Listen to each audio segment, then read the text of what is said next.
I'm joined this afternoon by Shane Keegan, a regular OTB contributor, and the man who was alongside me for the last off-the-ball commentary before we went for the World Cup break. Shane, it seems like a long time ago.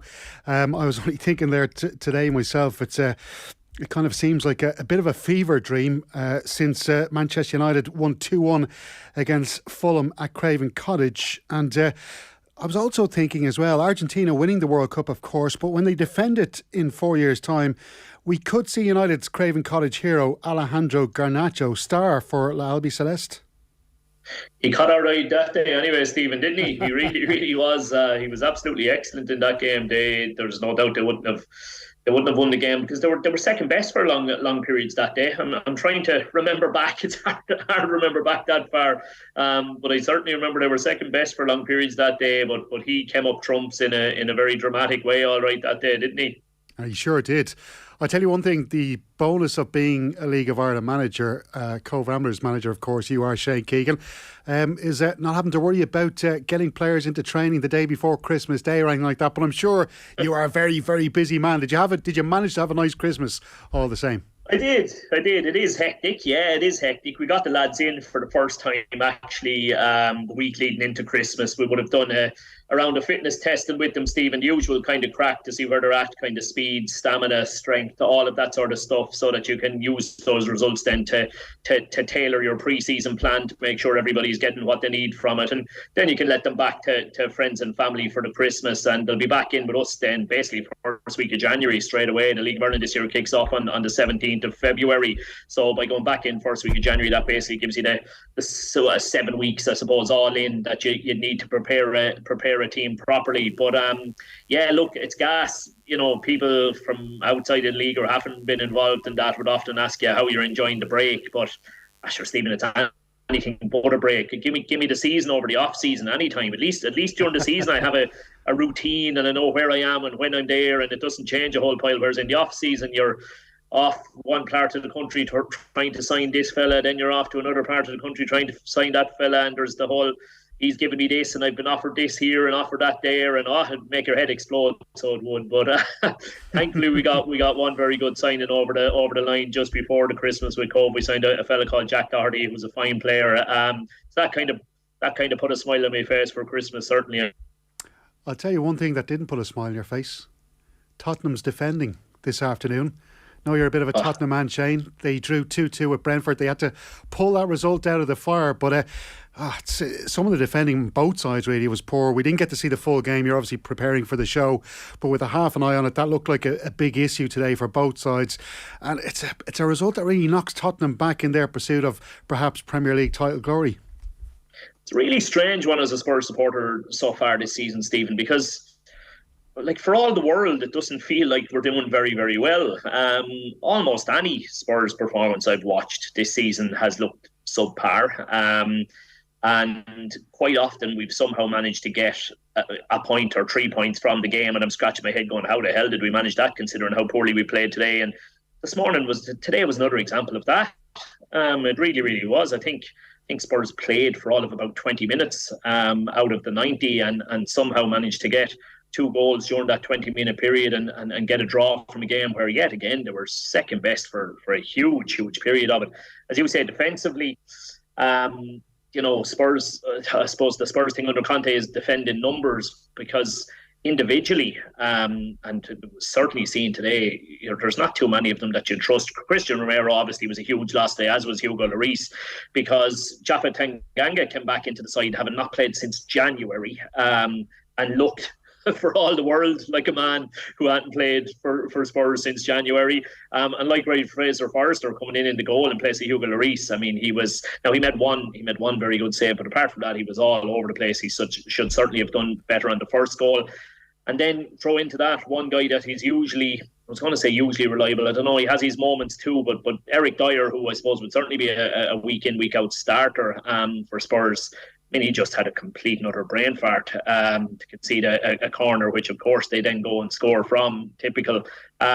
So yeah, like Spurs were awful for the vast majority of that game, Stephen. And we can talk about World Cup and Are you watching this Newcastle game? I'm just after seeing Almiron absolutely ghosting through the Leicester City defence. Yeah, in fact, I'm going to break you off there, Shane. We'll pick that up in a moment. But there was a goal very early on at St James's Park. We're going to hear about that from the reporter live. Sorry, I should say it's not St James's Park, it's the King Power Stadium. Live there for us is Adam Jury. Leicester 0, Newcastle 1, just 3 minutes on the clock as Chris Wood has put the Magpies in front from the penalty spot. It was a touch from Joe Linton as he ran into the penalty area. Daniel Amate tried to kick the ball away, instead took out the Brazilian. The referee pointed to the spot, definite foul, definite penalty. Chris Wood stepped up and hit it hard into the middle of the goal. It's Leicester 0, Newcastle 1. Oh, I tell you, Newcastle are really putting on a push there to keep Manchester City and Arsenal honest towards the end of the season. There's been a goal as well at Goodison Park. We'll have details on that in a moment, but it's a significant game from an Irish perspective as well, because we've got 2 Irish starters in the Wolves team. We've got Nathan Collins playing at centre half and the number 59, Joe Hodge, making his first Premier League start for Wolverhampton Wanderers, playing alongside Ruben Neves and João Moutinho. It's incredible, Shane. Listen, I got awful stick on this show before, Stephen. More than once, Shane. Joe Hodge.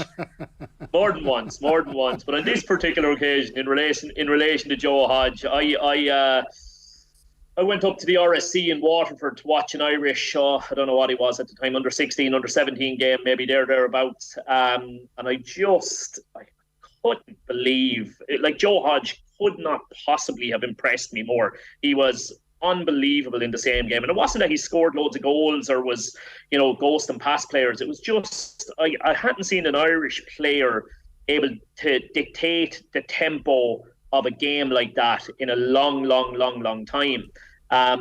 Look, he's probably a little bit different than a Roy Keane kind of player, but in terms of presence and control in a game, he had that. But playing wise, I came on the show. I was on the show a couple of days after that, and I said he's half Iniesta, half Xavi, and obviously I wasn't saying he was of the standard of Iniesta or Xavi, which is what people were jumping down my throat for. All I was saying was his playing style.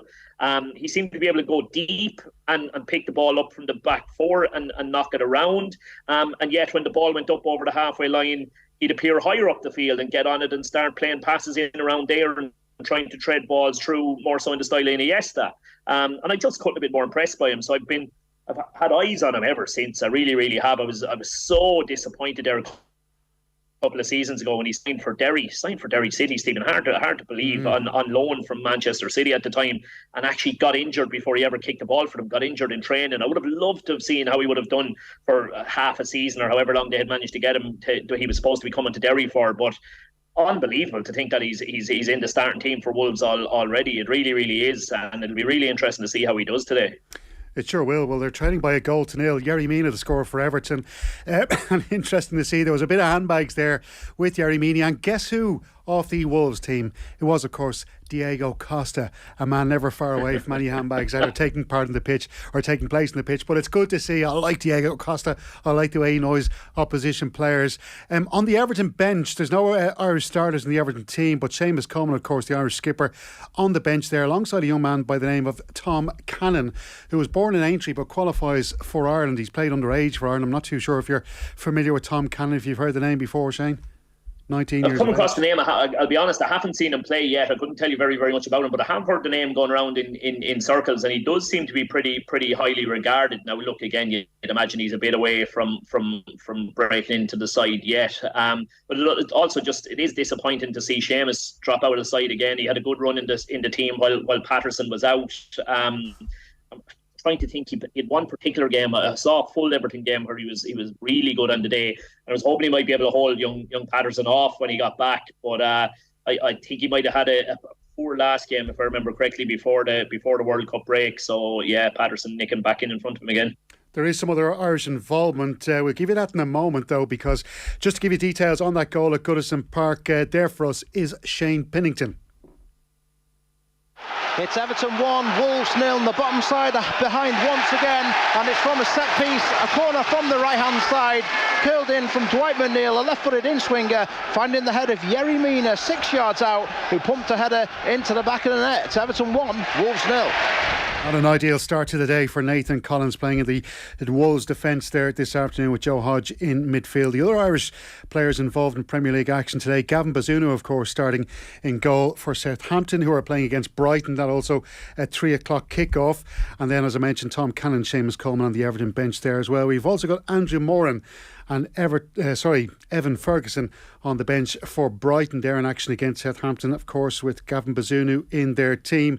And looking ahead to the game tomorrow, I wanted to talk to you about, Shane, as well, because before we get into the real deep stuff, today's action, no other goals to report just as of yet. But Manchester United, want to go back to them. We mentioned there at the top of the show. How do you assess, I should say, their World Cup contingent? Yeah, look, it's going to be interesting to see how they respond post World Cup. It really, really is, because obviously you have the players coming back from the World Cup, and you have one very notable fella not coming back from the World Cup. Well, actually, just on that, interesting on that, Alessandro Martinez. It was interesting to read the quotes from Eric Ten Hag. He said, Martinez is still celebrating in Argentina. I can understand that it's very emotional. Winning the World Cup for your country is magnificent, the highest you can be. But also, Martinez has to accept that on the 27th, the Premier League will go on. Gee, I'll tell you, Stephen, I'll admit I was unaware of that. The fellow I was referring to was Ronaldo. Yeah. I wasn't even aware of Martinez. I'd say that's no surprise to me now that Martinez likes a party. He has that sort of a head on him, right, doesn't he? He's a bit of a wild streak in him, that's for sure. But the Ronaldo thing you mentioned as well, that should give United a bit of a release, surely. It will. Look, and I suppose the one person, Stephen, that you're really looking at is Bruno Fernandes. I mean, you look at Bruno Fernandes before Ronaldo's arrival, and he was absolutely incredible. I mean, a game didn't go by whereby he didn't either finish the game with a goal or an assist. He was unbelievable. And then Ronaldo arrived, and I don't know, the media played up a little bit. We had that incident where at the start of the World Cup in the dressing room, I don't know whether they get on well or whether they don't get on well, but one thing is for sure, Ronaldo's presence seemed to have a negative effect on Bruno Fernandes in a United jersey, and it also looked like that in the World Cup as well. He seemed to enjoy life a lot more when Ronaldo wasn't on the field. I thought Bruno Fernandes was outstanding in the World Cup. I don't think he could have done any more for Portugal. I really, really thought he was top notch. I would have him in my World Cup team in the tournament, to be honest with you. And they're going to need that Bruno Fernandes now to return at club level for them. Rashford is the other one, obviously, who did very, very well. The lot did very, very well. Hard to believe. Who would have predicted that he would have ended up in the side ahead of João Cancelo? So he did very, very well for them as well. Varane up until the final, I thought was very good. I mean, Casemiro, I thought was very good. Yeah. You're going through all these fellas who were stars of a World Cup, and I mean, if you were to look at that many players who were impressive and you put them all in one club side, you'd be saying surely that's a team that's kind of competing for a league title. Now they're a long way off of that, but you would think they are in a position to have a decent second half of the season, I would have thought. Yes, most definitely. The latest scores after 15 minutes: Crystal Palace 0, Fulham 0 in the Premier League. It's Everton 1, Wolves 0. Southampton 0, Brighton 1. The Seagulls have just scored in that game at St Mary's. And to bring you up to date from St James's Park, where it's Leicester 0, Newcastle, I keep saying St James's Park, the King Power Stadium, Stephen. Leicester City 0, Newcastle United 2. Here's Adam Jury. Leicester 0, Newcastle 2. Miguel Almiron has doubled the Magpies' advantage just 7 minutes into this match, showing the Magpies are continuing exactly where they left off before the World Cup. The Paraguayan gave a quick give and go from the right-hand side with Guimaraes, who played him into the penalty area. He was through one-on-one with Ward, kept his composure, slotted it low with his left foot into the bottom left corner of the net, and now it's Leicester 0, Newcastle 2. Now, two men who did impress at the World Cup, but they're not Manchester United players, but they could be in January, are Cody Gakpo and Frankie de Jong, of course, the two Dutchmen. Cody Gakpo started out as a midfielder in that tournament for the Orange, but then got pushed forward by his manager Louis van Gaal. Frankie de Jong, we know what he can do. He seems to be, I suppose, getting better with Barcelona, who are playing some games, you'd say, with Manchester United, perhaps in the transfer market, trying to push up his price by saying that they're not interested in selling him. There seems to be a lot of talk that United will get these two players. How do you think they could improve United? Do you think there's a chance they will get them? Yeah, I think they are probably going to push hard to try and get them in. You'd imagine there's a huge relief gone off the wage bill, I suppose, with Ronaldo's departure. That's going to free up money for salaries, certainly. So it is, Stephen. You'd imagine they'd be good additions. Ericsson was really, really excellent towards the start of this season, so he is, but he's just dipped a bit of late, and there's probably an over-reliance on him in terms of creativity from deep. So if they could get somebody like Frankie de Jong in, I don't know what's going on with Frankie de Jong in Barcelona, that the whole thing didn't work out there. Like when he went there, I expected that to be seamless because he's an outstanding individual footballer, and he seemed to be going to a side that I thought would suit him down to the ground and he'd be on the rise, but he's been very, very, very hit and miss there. He really, really has. But, I was wondering, had he gone off the boil altogether? Is he not the player he was? But looking at him in the World Cup, I thought he was excellent again. I really, really did. And he'd be a huge addition to them. Gakpo, naturally enough as well, with Ronaldo's departure, they're going to be looking for somebody up there. Rashford, I thought, had a very good World Cup. Could he establish himself as an out-and-out 9? He nearly suffers from his own... The fact that he works so hard, Stephen, I think I think managers like fielding him at right or left midfield because he can be guaranteed he'll go up and down the line for you all day. He probably suffers from that a little bit. I'd say if you asked him himself, he'd probably rather be the out-and-out 9. Martial, what more is there to say about him? He has ability. We all know he has ability, and on days where it goes right for him, he still impresses. But I mean, do you want to be relying if you're trying to make a push at ensuring Champions League qualification and trying to kick on? Do you want to be relying on Martial week in, week out? I don't think many United fans would. So the Gakpo one makes sense to me as well. I think there'll be a few pound at Old Trafford now come January, and I wouldn't be at all surprised to see them get one or both.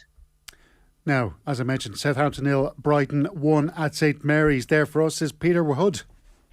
Southampton 0, Brighton 1. Adam Lallana against his former club with a deft header has given the visitors the lead. It's no more than they deserve. They've been the brighter of the two sides. They've had the possession, and an excellent cross from the right saw Lallana glance a header which Bazunu just couldn't keep out. They've gone close on a couple of other occasions when Bazunu had to be sharp to keep out an effort from Mitoma, and it's the Seagulls on top. Southampton 0, Brighton 1.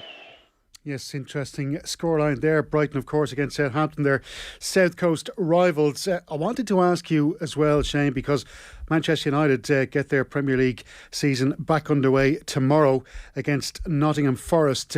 Interestingly, at Nottingham Forest, and I think the break came for them at such a bad time because after such a poor start, a dreadful start to the season, they went on a nice little run. They had a draw against Brentford 2-2 in the Premier League. They had a win against Tottenham in the EFL Cup, and then another victory before they went on a break. They go away to Old Trafford tomorrow to take on Manchester United in the 8 o'clock kickoff. Their last win, I should mention, was against Crystal Palace before the break. But Andy Reid, of course, assistant manager there to Steve Cooper, and just from a coaching perspective, and Andy Reid, one of those men who's been he's been working at Nottingham Forest for quite a while now, and has been getting his badges, all that kind of stuff. But this experience that he gets as an assistant manager at a Premier League club is going to be invaluable. It'll be hugely helpful to him. Absolutely hugely helpful to him, no doubt. To be operating at that level is probably more than he could have wished for himself. I know he's been involved with the Irish underage teams as well. Look, he seemed to go into coaching very, very quickly from when his football playing days wrapped up. And I suppose if you look back to his playing style, Stephen, he's nearly one that you could have predicted maybe might have went down that route. He was always a thinker on the pitch, wasn't he? He was always a fella trying to see the pass and think about the movements to make and that sort of thing. So it doesn't surprise me. Looking at Forest overall, I mean, it's hardly a surprise to anybody that it took them quite a while to settle down. I mean, the number of incomings there at the club, Stephen, was quite incredible. It really, really was. And I couldn't agree more with you that the timing of the break was very, very bad for them because they were finally putting in a bit of a run and discovering a little bit of form. Now, I don't know. I haven't looked through the Forest team. Would they have had many away at the World Cup? I wouldn't have thought so. So, in one way, maybe it'll work in their favour. If he's had an awful lot of his players available to him for the last month or more, and he's been able to work through things on the training ground, maybe this is actually a good thing for them. he probably would have liked a hell of a lot more time with them before the season kicked off at all. So now he's got that time. Let's see what he's managed to do now that the players have got to know each other better. He's got to know them. You know, they've got to know what he wants from them. We might see them continue that bit of an upturn in fortunes. Yes, absolutely, and you're right there. There was really just a handful of Welsh players and Czech Kuyate who were involved for Nottingham Forest at the World Cup, so I'm sure their players will all be feeling fresh and will fancy an upset at Old Trafford. It's going to be an interesting game. That they are off the bottom of the table as well, which is a huge boost for Nottingham Forest, because there's nothing more demoralising than trying to lift yourself off the bottom of the table. The team who are on the bottom of the table at the moment have just got an equaliser at Goodison Park. They're a quarter of the way through the match there. It's Everton 1, Wolves 1. We'll have details on that after our break, but just before we go to the break, you've heard myself and Shane talk about United's fortunes so far this season as they take on Forest tomorrow. 2023 might finally be the year where United fans see their club out of the hands of the Glazer family, who are looking to sell. It could be the end of a reign of terror for the red half of Manchester, but some people are warning that you better be careful what you wish for. Before the Christmas break, Nathan Murphy caught up with the man on the ground with all things Manchester United related. Andy Mitten, the United We Stand man, discussed where the club will go and who are the preferred bidders. Some people wouldn't want to stop that happening. That's the issue that you've got. What happened after the Glazers took over is the match-going fan base was split, and that led to the formation of FC United, who've been a success. So a few thousand hardcore Manchester United fans, hardcore, people who went home and away, walked. They said, we can't stomach this. We're going to have courage in our convictions and we're going to go and support FC United. The vast majority continued to support Manchester United. There was a real life split there. It was awful in the real world, not online, in the real world. And since then, United's fan base has grown significantly. So you see the popularity, partly because the Premier League's become more and more popular, and the different demographics want different things. I see that in my own journalism. If I write articles over issues which I felt strongly about over the years, including the stadium redevelopment or ticket prices, that is of no concern to a lot of people who call themselves Manchester United fans, because they've never been to a game. They'll never go to a game. There's nothing wrong with that. But different people want different things. And I remember when I first wrote about Old Trafford needing to be expanded, needing to be redeveloped, I got a lot of comments like, never mind that, we need to be signing whoever, the best player in the world was at the moment. So people want very, very different things. I think whoever takes over Manchester United has got to be a responsible custodian. I'd like to see them involve the supporters. I'd like to see them be significantly better owners than the Glazers, not load debt onto the club, and just harness that global support. But I'm sounding idealistic there. And is an American hedge fund going to share those ideals? Is a sovereign wealth fund going to share those ideals? Yes and no. So it's going to be very interesting what's going to happen next. Off the Ball's football coverage is brought to you by Sky. Don't miss Manchester United versus Nottingham Forest tomorrow night, live on Premier Sports. We're approaching the half-hour mark in the 4 Premier League games currently in action. Crystal Palace 0, Fulham 0, Everton 1, Wolves 1, Leicester City 0, Newcastle 2, Southampton 0, Brighton 1. We'll have all the details of that latest goal at Goodison Park with Shane Pennington after the break. Football on Off the Ball with Sky, proud partner and supporter of the Republic of Ireland women's national football team. This is News Talk. The Anton Savage Show. Coming up on New Year's Eve on the Anton Savage Show, we'll be joined by Maya Dunphy, Mairead Ronan and Conor Pope, looking back at 2022 and looking ahead to 2023. And if you're thinking about New Year's resolutions and how you're actually going to make them stick, we'll have the advice about how you change not your lifestyle but your social group to make resolutions work. The Anton Savage Show, Saturday morning at 9 on News Talk.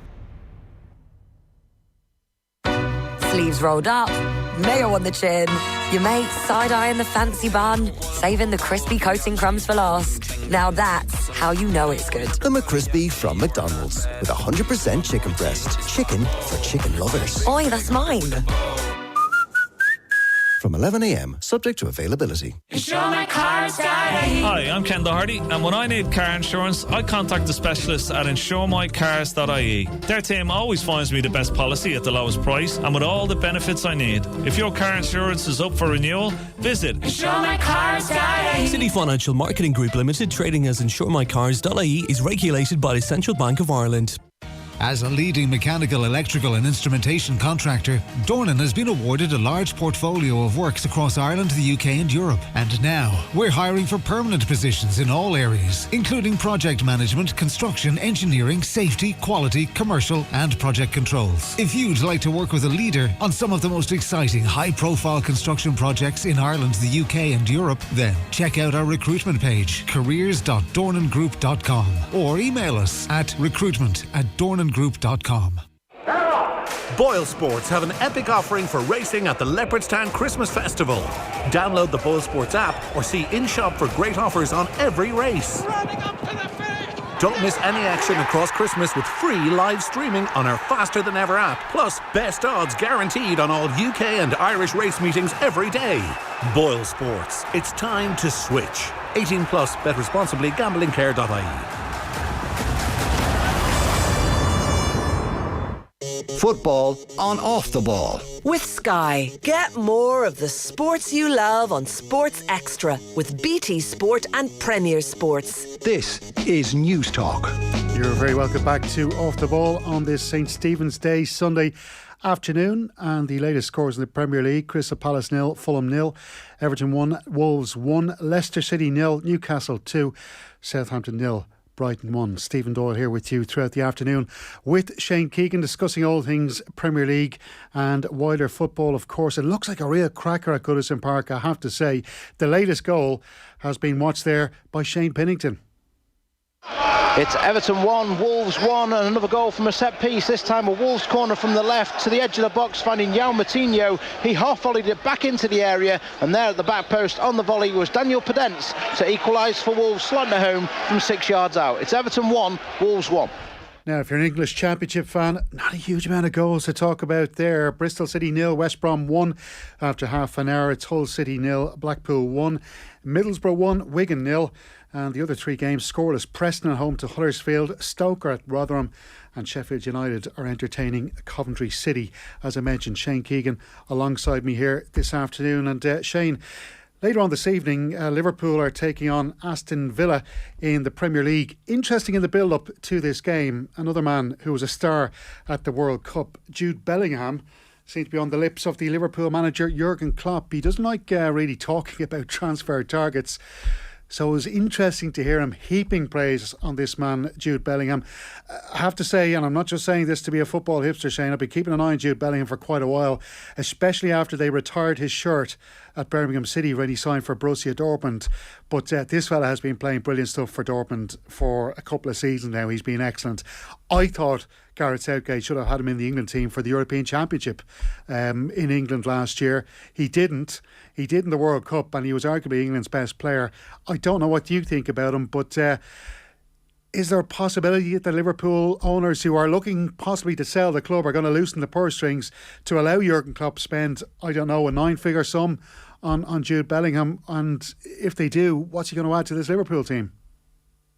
Yeah, well, I suppose, first of all, Stephen, I don't mind holding my hand up and admitting I wouldn't have been as, well, obviously I'm aware of him, don't get me wrong, obviously we were all aware of him, but I wouldn't have expected what I saw in the World Cup from him. I didn't realise he was that good. My God, he is good. And I suppose I should have really, as you said, retire his jersey of Birmingham, and I think captain of Dortmund already, is he? Yeah. I mean, you know, they're both remarkable things already in a very young man's career for him to happen to him. But I couldn't have been more impressed with him at the World Cup, Stephen. I thought he was, first and foremost, he's an absolute athlete. My God, like, just if he stands in front of you togged out, you know you've probably got a player on your hands before you ever see him kicking a ball. He's an absolute athlete. The way he bounds around the pitch is just incredible. He eats up the ground. But obviously extremely well able to use the ball as well. Look, it's no surprise whatsoever that Liverpool or anybody would want him. I mean, he would be, there's hardly a team in the world that he would be in addition to, Stephen. And this is the problem that this is the problem that Liverpool are going to have. Is surely they're not the only suitors for him. You would imagine everybody is going to want a piece of him. I thought he was outstanding. I really, really did. Attitude seems to be very, very, very good as well. He's taken every single box. Question: what's the price going to be, Stephen? What is the price? Whatever the price was before the World Cup. I mean, you can lob another probably 30, 40, 50 million on top of that on the back of what he did, because he was. I thought along with Gakpo Guardiola at Croatia. I thought they were two standout young players at the World Cup. I know Fernandes won the trophy for young player, and probably deservedly so, given the all-round thing. But just in terms of really catching the eye, he was right up there for me. And look, Liverpool are certainly gone into the charm offensive. It seemed to be a case that Jordan Henderson spent his World Cup trying to talk him into the joys and delights of Liverpool and everything that they could do for him. And I'm not privy to any inside knowledge there, Shane, but it does seem that he has a desire perhaps to play for Jurgen Klopp. That's the kind of feeling I get from it, the sense I get from it. But also added to that, I think it's a player, or he is a player that would play well in a Jurgen Klopp team. And I think he's a player that perhaps would easily find a starting place in that current Liverpool midfield. Yeah, well, this is where... look, Jordan Henderson is the sort of fella who probably splits opinions still to a certain extent, in that he's not the most silky footballer. But I love him, right? I love him. And the reason I bring him up here again is, he is showing here one of the reasons why I love him is that for me, he's completely selfless and he is all about the team, right? And what's he trying to do? He's essentially gone in the charm offensive trying to sign the player who's going to make him redundant. Because that's exactly what will happen. Jude Bellingham will be a Jordan Henderson-like player, but a significant step up. He has everything Henderson has in terms of work rate and application and bounding around the field and closing opposition down. But obviously, in terms of what he can do with the ball himself and those physical attributes, he's substantially ahead of where Jordan Henderson probably ever was in his career. But I love that. I love the fact that Jordan Henderson is basically saying, "Look, come and take my jersey. Come and replace me, both as a midfielder, as a leader within this club." You know, I think it's a no-brainer. And why wouldn't you want to play for Klopp? Again, let's be honest. You're saying that you think he might like to play for Klopp. I mean, who wouldn't? You know, again, he's that sort of fella. There's an infectious enthusiasm about him. You know, there's hardly a player in the world who wouldn't like to play under him, I would have thought. Oh, I mentioned life going well for an Antrim man by the name of Josh Rock at the PDC World Darts Championship. He's in action tomorrow in the third round. But a fellow Antrim man, Brendan Rodgers, is having a terrible day today. It's Leicester City 0, Newcastle United 3, 10 minutes before the half-time break. Adam Jury reports from the King Power Stadium. Leicester 0, Newcastle 3. Joe Linton with the goal that almost certainly has put this match out of reach for the Foxes. But really, a lot of the credit has to go to Kieran Trippier. Not only did they win a corner from absolutely nothing, but he then managed to put in a beautiful out-swinging corner into the middle of the box. There was Joe Linton, tall, pretty much unmarked, and he ran into the space, hit it in with the header, back of the net. Leicester 0, Newcastle 3. Shane, you look really puzzled there when I start talking about darts. And perhaps you're looking as puzzled as Brendan Rodgers perhaps is at the King Power Stadium, thinking, what the hell is going on here? Newcastle United 3-0 up. Two things. Yeah, well, two things there, Stephen. First of all, I love the darts. So I've been enjoying that and looking forward to it kicking back off tomorrow. I really, really am. But no, I'm watching this game on the screen. You've probably seen me peering down out of my eyes here. I have the split screening going on here at the moment. I'm watching the game. Look, I know you can question the standard of the opposition, but Newcastle have been absolutely devastating here. They've been fantastic. They really, really have. All of the goals have been really, really impressive in different ways. I suppose the build-up for the penalty, and then like Almiron's goal is, I mean, get a look at it later on. Almiron's goal is fantastic, and it's amazing. Like, imagine telling anybody, I know Jack Grealish has been getting a bit of stick about it, but imagine saying to anybody at the start of this season that come the end of December, there would be genuine talk of Almiron having been the standout player in the Premier League this season. He has been fantastic. And I'll tell you, they're a decent side. I mean, you won't get a better fullback in the league than Trippier. You won't get a better midfield. Bruno Grimera is really, really impressive me. I think he's outstanding as well. But yeah, you'd have to feel for poor Brendan. This could finish any score the way it's looking at the moment. Yeah, and he just started to turn the tide, it seemed, before the break for the World Cup. But as it stands now, Newcastle, albeit they've played 2 more games than Arsenal and Manchester City, they've split the top 2 now. As it stands, they're on 33 points, 4 points off the top where Arsenal are sitting. The latest scores there: Crystal Palace 0, Fulham 1. There's been a red card as well for the Eagles down at Selhurst Park. To get the latest from there, here's Alan Lewis.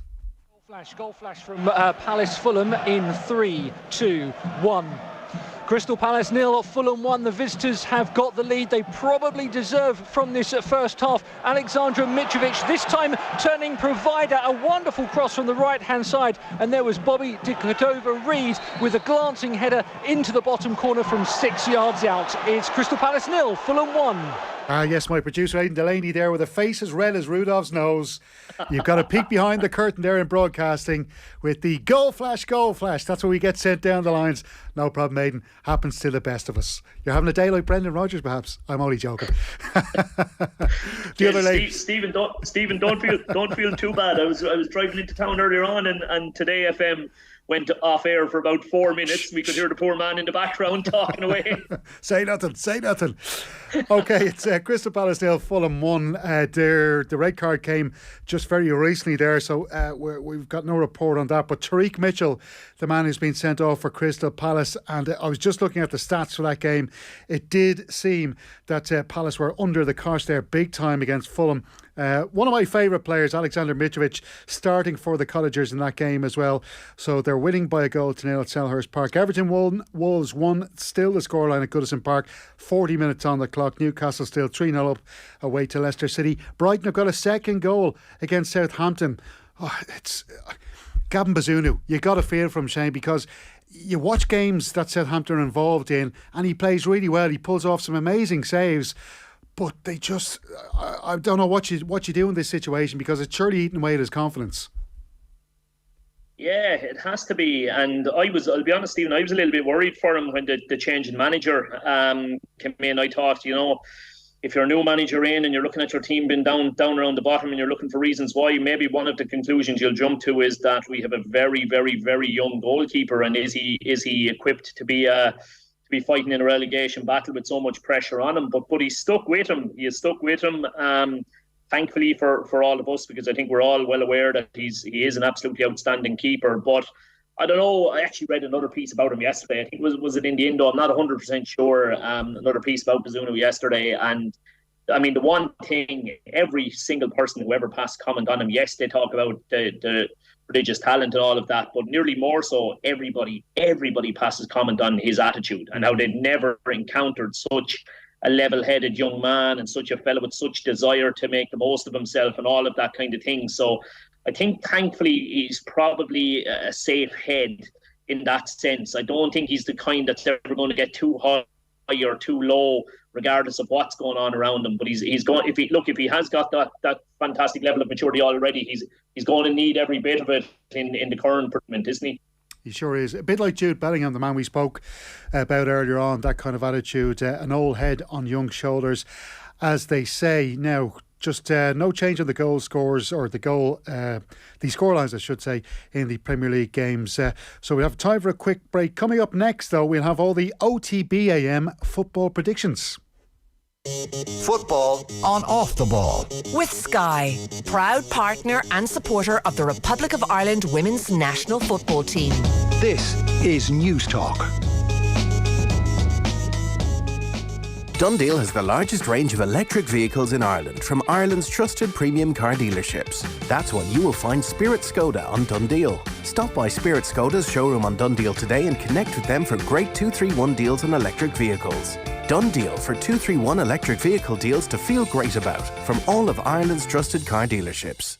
Make your Christmas simply better with these award-winning meats and artisanal cheeses from Dunn Stores. Start the day right with the Simply Better Irish breakfast range. Any 3 for €5. Our Simply Better 28-day matured Irish Angus rib roast on the bone will be the star of any meal. And our delicious Simply Better Irish Farmhouse and Continental cheeses are 3 for €2. Plus, with our 10/50 grocery voucher, you save even more. Dunnes Stores. Make Christmas simply better. Terms and conditions apply. Voucher can be used in the next grocery shop of €50 or more. Boyle Sports have an epic offering for racing at the Leopardstown Christmas Festival. Download the Boyle Sports app or see in-shop for great offers on every race. Don't miss any action across Christmas with free live streaming on our Faster Than Ever app. Plus, best odds guaranteed on all UK and Irish race meetings every day. Boyle Sports. It's time to switch. 18 plus. Bet responsibly. Gamblingcare.ie. Football on Off the Ball. With Sky, get more of the sports you love on Sports Extra with BT Sport and Premier Sports. This is News Talk. You're very welcome back to Off the Ball on this St Stephen's Day Sunday afternoon.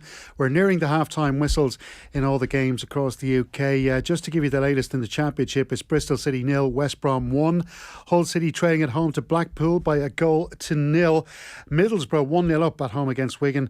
It's Preston 1, Huddersfield Town 0. Stoke and Rotherham are scoreless, while at Sheffield United 1, Coventry 0. Earlier this afternoon, Watford were beaten by Millwall 2-0 at Vicarage Road. Watford finished the game with 10 men, and it was Sunderland 2, Blackburn Rovers 1. Now, in the Premier League, as we near the half-time break, it's Southampton 0, Brighton 2, Leicester City 0, Newcastle 3, Everton 1, Wolves 1, and 10-man Crystal Palace are trailing by 1-0 at home against Fulham. But to give you the latest from St Mary's, Brighton leading Southampton 2-0. Here's Peter Hood. Southampton 0, Brighton 2, and the away fans singing away to our right, enjoying their afternoon as they double their lead just before the half-time break. Good play down the left-hand side. It was Estepoon's cross from the left-hand side, and a good ball that left Bazunu, the keeper, stranded, and all Romain Perraud could do was push the ball into his own net with solid marks right behind. It's Southampton 0, Brighton 2. Irish defender Greg Cunningham is on the score sheet for Preston in their match. They're leading by 1-0 at home to Huddersfield Town. Shane Keegan, just coming to the half-time break, and we're discussing Newcastle United leading 3-0 away to Leicester City. And I know they've played a couple of games more than the two sides who were at the top before today's games, but do you envisage them making a bit of a push for the Premier League title this season? I don't think they'll push for the title, Stephen. No, I don't. But I do think they'll have a hell of a chance of Champions League, qualifying for Champions League football.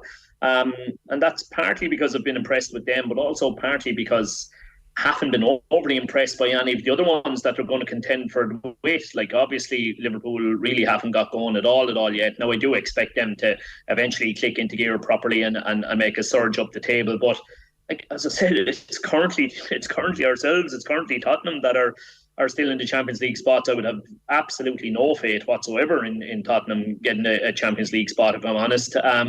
Chelsea, don't look to be having a great season. If you look back to the year Leicester won the league, like, not to take anything away from Leicester that season, but Leicester were very impressive. But what worked nearly more so for them was that there was a collapse in the form of two or three of the other big sides. It's similar again this year. You've got two or three of the big six. Really, Arsenal and City are the only two that have impressed. Spurs, Man United, Chelsea, Liverpool, they've all shown a huge amount of flaws so far this season. So it's an ideal season for somebody to try and make a burst at it in the way that I suppose Everton used to do under David Moyes, let's say, where they were hoping one of the big teams would perform and they could nick in ahead of them. The timing has been fantastic for Newcastle in that sense, because, like, would they realistically, I know they've spent a fortune, don't get me wrong, but would they realistically have expected to be in the Champions League positions at the end of this season? I don't think they would. I think they would have been building towards it and saying that the following year was the one where it kind of must happen. So if the project can be 1 year ahead of where it's supposed to be, I'm sure the money men there will be very, very happy, Yeah, they certainly will. We've just seen the half-time whistle blown at Goodison Park. It is Everton 1, Wolves 1. The goal scorers Mina for Everton after 7 minutes. Podence getting the equaliser for Wolves after 22 minutes. In the rugby, there is, of course, United Rugby Championship action taking place this evening when Leinster take on Munster at Thomond Park. That one kicking off at 7:35. The latest between Dragons and Cardiff, it's Dragons 14, Cardiff 22 after a very slow start in that game. There's been a lot of points scored and tries. They played 64 minutes of action in that game. In the Premier League, we're waiting for the half-time whistles to be blown around at the other grounds. They've just blown up at St Mary's, where it's Southampton 0, Brighton 2, and it's still Leicester City 0, Newcastle 3 minutes into added time there, and they're 2 minutes into added time at Selhurst Park, where it's Crystal Palace 0, Fulham 1. Just to go back to Liverpool Aston Villa, that of course taking place at Villa Park, and you were just alluding to the fact there that Liverpool haven't had a great season so far, and they've been disappointing, but they did start to, I suppose, get themselves up the table before the World Cup break. Do you think that Jurgen Klopp has kind of solved the problems that they were having at the start of the season?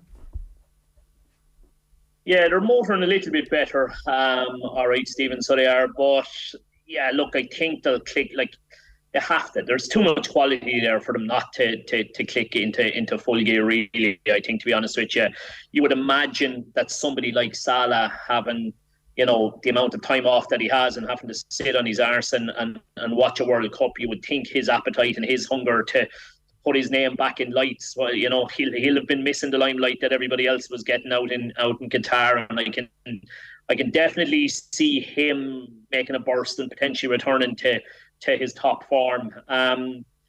In the middle of the field, I suppose the problem was injuries, wasn't it? They seem to really struggle to get kind of a first choice midfield three back onto the pitch. You would think the time off there has helped as well. I was looking at some predicted lineups for the game this evening, and by and large they seem to think it'll be Fabinho, Thiago and Henderson back as a midfield three. I don't think they've had that a huge amount so far this season. The big question mark, and I think he remains equally as big a question mark after the World Cup, because he was probably more missed than hit, is Darwin Núñez, Stephen. There was a lot of money spent there. He was billed as a huge addition, and he's had some very big low high. He's had a couple of highs and some lows already so far in his short time at the club, and I think the jury is very, very much out on him. It really could go either of two ways. Like, the one thing is he's always involved. There's always a story on the back of him in a game. He's either scored one or two, or he's missed three or four, or he's headbutted somebody, or he'll always do something. You'll never be shy of headlines with him around.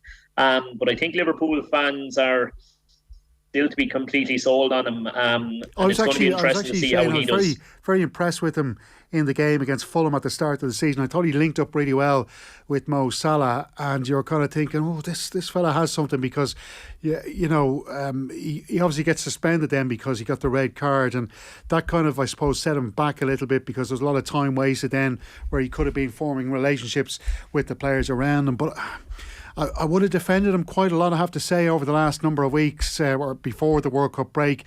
But then you see him in action for Uruguay and he's squandering chances. We saw it again the other night against Manchester City in the EFL Cup, and you're just thinking, I think you're right, Shane, that the jury really is still out on him, and I think he needs to get a goal or two just to maybe help his own confidence. Yeah, he just, at the moment, now look, as I say, strikers can go through periods, but at the moment he just doesn't look clinical, does he? And that's the biggest concern. Like, I suppose, to be fair to him at the World Cup, he was kind of being shunted around the place a little bit here and there to accommodate. Was a mixture of Luis Suarez was one anyway. Yeah, and Edison Cavani even, and he had to be fielded out wide a lot, and I know Liverpool have used him out there as well. I think he would relish an opportunity through the middle. I think he's probably going to get that this evening. I think there's a good chance he will start right through the middle for them this evening, and it'll be interesting to see how he'll go there. But yeah, look, the other one, by the way, Stephen, to throw into the mix in terms of not really knowing what we're getting at the moment is Trent.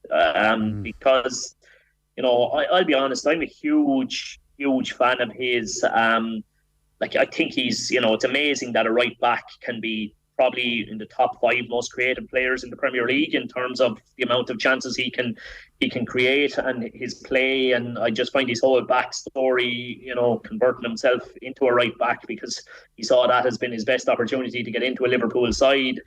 But, there's been quite a few occasions this season where even me, as somebody who likes him and tries to defend him when I can, I would usually argue what he gives you going forward, I'd suck up what he lacks defensively. But Jesus, there's been times this year where he's been awful. Like it hasn't even just been, I can handle an error, positional sense error, or letting a player maybe go past him the odd time, but just looks disinterested in the act of defending this season almost. It holds no weight with him whatsoever, which is unforgivable really. And they're going to need him to buck up and start giving more of a defensive shift, because look, going forward he's still an outstanding player. Absolutely, Shane. There's been lots of goals around the Premier League, and we're going to listen to some of the updates from around the grounds after the 4 o'clock news, and there'll also be a preview. We'll look ahead to West Ham Arsenal. That's going to be a cracking London derby tonight at 8 o'clock. But first, let's hear what the OTB AM crew have had to say when it comes to how the Premier League will finish up next year as part of their Crystal Ball prediction series, which will go live on our podcast feeds before the end of the year. Shane, Ger, Nathan and Adrian discussed where the Premier League title will go in May, while Shane, Ger and Nathan went with the favourites Manchester City. Adrian believes Arsenal may have just enough to hold on to what could be a historic win. Here's the lads discussing the pros and cons of both sides. City is the easy. You've all gone the easy route. The obvious, factually correct one, yeah. And there's no great surprise about that. Like that ticks the box of the three, everything we expect. They are obviously the odds-on favourite. So I've sort of gone out on a limb a little bit. And to be honest, I would sort of agree with some of the sentiment earlier on, in the sense that, with this prediction slot will never be heard from again unless Arsenal win the league. Yeah. It may look. Give us your reasoning behind it, Adrian. It may look like a mug's choice. Like you say, Nathan. Look, City are odds on, Arsenal are short odds, and then everybody else is long odds. So you were only really ever picking between two, and I'm nothing if not one for a bit of recency bias. And so I'm all in. But I think that, as I said, City the easy choice. Are Newcastle going to squeeze in there? Spurs, United, Liverpool? None of them, I don't think so. It's between the two of them. And I think that everything's come together nicely for Arsenal. Potentially, look at the tournament that Jude Bellingham had at the World Cup, and the links with him had cropped up about a month ago. And so maybe they're ready to act on Jude Bellingham, or maybe in the meantime. Listen, if I can predict one thing for 2023, it's that Jude Bellingham will not be playing for Arsenal. Well, you just don't know. Look, even what's the point of this entire show? Even outside of that, I do think that they have a league-winning 11. When you suddenly look across the team, I think that they've been, obviously, the Arteta grand plan is starting to come to fruition. They're another year down the track. They've obviously yet to play City, but have done a number on some of the better teams. Obviously, Spurs beat Chelsea, beat Liverpool. The United result obviously is a bit of an outlier. And we are going to know a lot more, even though they won't have still played City by the end of January, given that they have Spurs. I think they have United again, and I think they have Newcastle in there as well.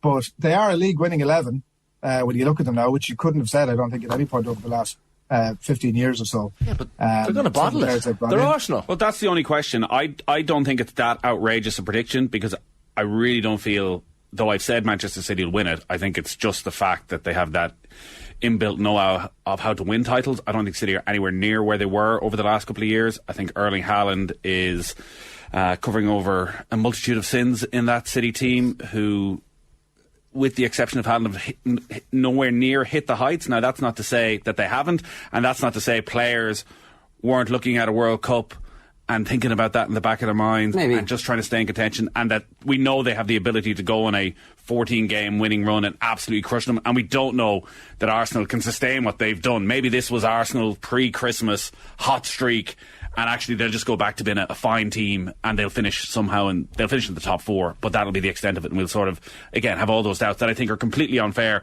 Even if they don't win the league, it doesn't necessarily mean they're bottlers, unless of course they enter the last 3 weeks of the season and fully do bottle it. But City aren't as strong at the back, and haven't been as strong at the back despite the talents of all the defenders that they have.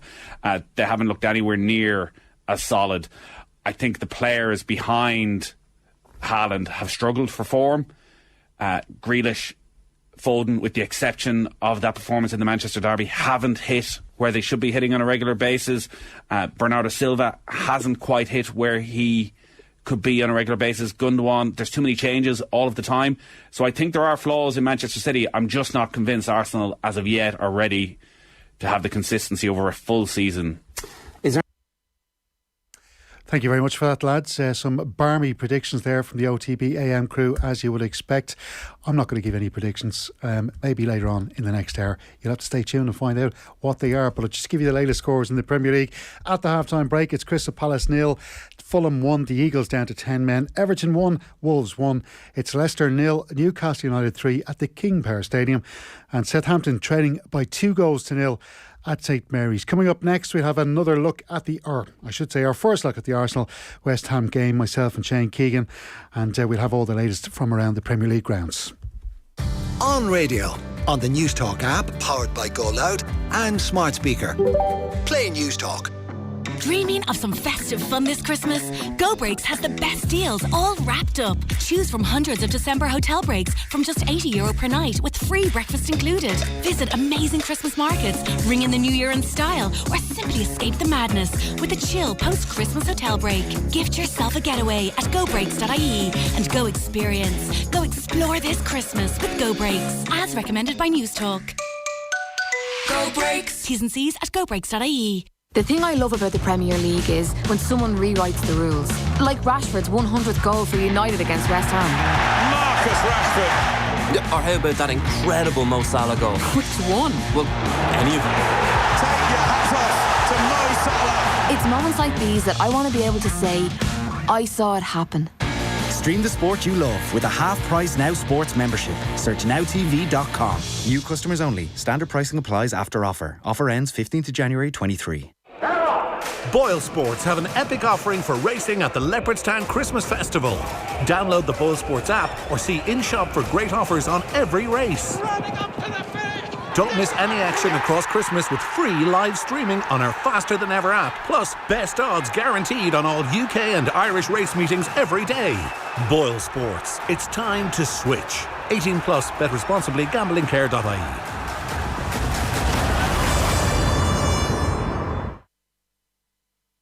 On 106 to 108 FM. On the News Talk app, powered by Go Loud and smart speakers. This is News Talk. It's 4 o'clock. Good afternoon. I'm Lindsay Doyle, and there are unconfirmed reports a suspect in the killing of Private Sean Rooney has been handed over to officials in Lebanon. Multiple news agencies are reporting the main shooter involved in the death of the 24-year-old soldier is now being questioned about the attack on the 14th of December. Cathal Berry, a former Army Ranger and independent TD for Kildare South, suggests patience. There's no official confirmation from the Lebanese armed forces or from the Lebanese government. Even if these reports turn out to be true, there's a huge difference between a suspect being handed over to Lebanese authorities and a criminal conviction. Gardaí are appealing for witnesses after the death of a man in unexplained circumstances in Drogheda. Brian Reynolds, who's in his 40s, was found lying seriously injured in his home in Rathmullen Park last Thursday evening. He died on Christmas Eve at Our Lady of Lourdes Hospital. The Mayor of Drogheda, Michelle Hall, says the town has suffered enough due to recent feuding. At this time of year when, we're hoping to spread the joy and goodwill and peace to all men, and then we hear that somebody was targeted in an attack and has sadly lost his life in Drogheda. It's extremely sad at this time of year for his family, his friends, and I absolutely condemn this violence, in an area of Drogheda that has already seen such tragedy. The ISPCC says drink and drug abuse are amongst common concerns amongst children contacting Childline on Christmas Day. Almost 600 calls, texts and online messages were answered by the Childline team over the last 3 days. John Church, CEO of the ISPCC, says tensions within families have continued since COVID. Top issue was same as last year, which is all about family relationships. And then that really is impacting on their mental health and emotional health. And we've seen this anxiety as well continue, the whole during COVID and then post-COVID anxiety amongst children and young people. That has certainly continued throughout the year. Finally, Wren Boys Day celebrations have made a welcome return to West Kerry. The annual post-Christmas tradition has been curtailed in recent years due to COVID. Dr. Aoife Granville, who has studied the Wren Boys Day tradition, says it's special to see the event returning in full. I suppose it's the time of year we look forward to, even over Christmas. A lot of us in Dingle, people are all really talking about the Wren Day, and it's very special to anyone from Dingle Town, so we're thrilled it's back. It's 4:02. News Talk weather. Thanks to Ryanair. No weekend plans? We'll fix that with flights to Barcelona, Lisbon or Madrid. It's going to be cold today with sunshine and scattered showers, some heavy with isolated thunderstorms. Some of the showers will also turn to sleet with snow possible over hills. Afternoon highs of 3 to 7 degrees. Now you're up to date on News Talk. Football on Off the Ball. With Sky, get more of the sports you love on Sports Extra with BT Sport and Premier Sports. This is News Talk. Good afternoon and welcome back to Off the Ball on this St. Stephen's Day Sunday afternoon. It is Stephen Doyle in the presenter's chair with you for the next hour alongside Shane Keegan, keeping an eye on all the Premier League football for the afternoon, and just bring up any talking points that come along with that. Before we move into our chat once again, we'll just take some halftime reports from around the grounds. It's Everton 1, Wolves 1 at Goodison Park. There for us is Shane Pinnington. It's Everton 1, Wolves 1. It was the home side who took the lead on 7 minutes. Dwight McNeil with a corner headed home by Yerry Mina from 6 yards out. But within 17 minutes, the Wolves had equalised. Daniel Perence from another set piece. A corner from Moutinho out to the right-hand side. The volley back into the box. And there was Perence at the back post to slot beyond Jordan Pickford. After that, chances were really at a premium and an error-strewn first half. Diego Costa saw a header saved by Pickford. Whilst at the other end, 2 real good chances for Everton. Gay found Gordon one-on-one, but Sarr saved well, and then Neil Maupay with a 20-yard effort also was denied by the Wolves goalkeeper. All to play for in the second half then. Everton 1, Wolves 1. Watching Leicester take on Newcastle at the King Power Stadium is Adam Jury. Leicester 0, Newcastle 3. If there were any doubts about whether the World Cup break would have any bearing on the form of the Magpies, they look to have been banished after a blistering first 45 minutes. They have left the Foxes totally shell-shocked. Chris Wood opened the scoring from the spot just 3 minutes into the game, and 4 minutes later, Miguel Almiron made it 2. The Foxes failed to regroup, and then on 32, Joe Linton headed home at third to give the Magpies what looks to be an unassailable lead. Half-time at the King Power Stadium, it's Leicester 0, Newcastle 3. Crystal Palace down to 10 men against Fulham. Alan Lewis is there for us. Crystal Palace 0, Fulham 1. Fulham deservedly in front at the break, all going wrong for the home side. Pereira went close for Fulham and Jordan Ayew hit the bar for Palace before the away side took the lead. Bobby de Cordova-Reid's glancing header from a Mitrovic cross nestling itself into the bottom corner of the net.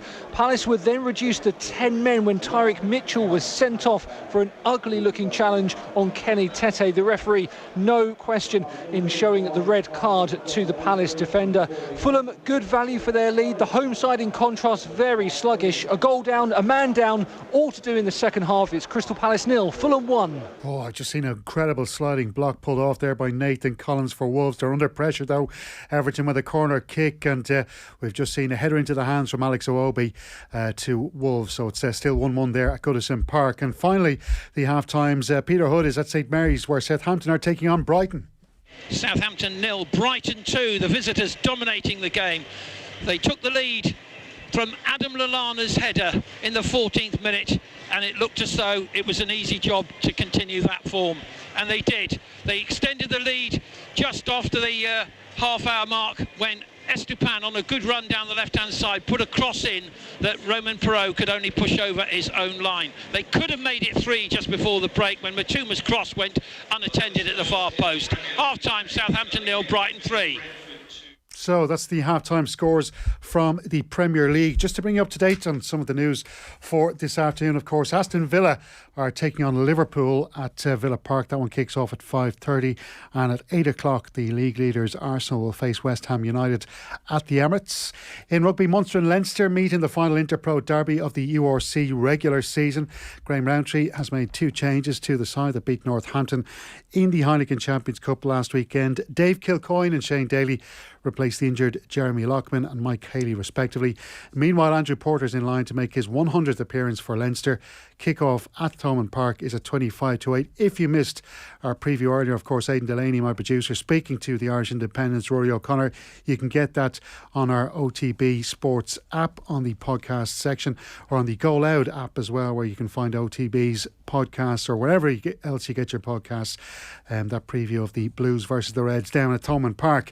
In racing, the Willie Mullins trained Saint Roy has won the Grade 1 brand new Racing Post app novice chase at Leopardstown. The 3-1 winner beat the Gordon Elliott trained Fedor in the feature race on day one of the Christmas festival. Elsewhere, favourite Jerry Colombe was the winner at the Guinness Fahey Novice Chase at Limerick, and a Brave Man's Game triumphed in the Grade 1 King George VI Chase at Kempton.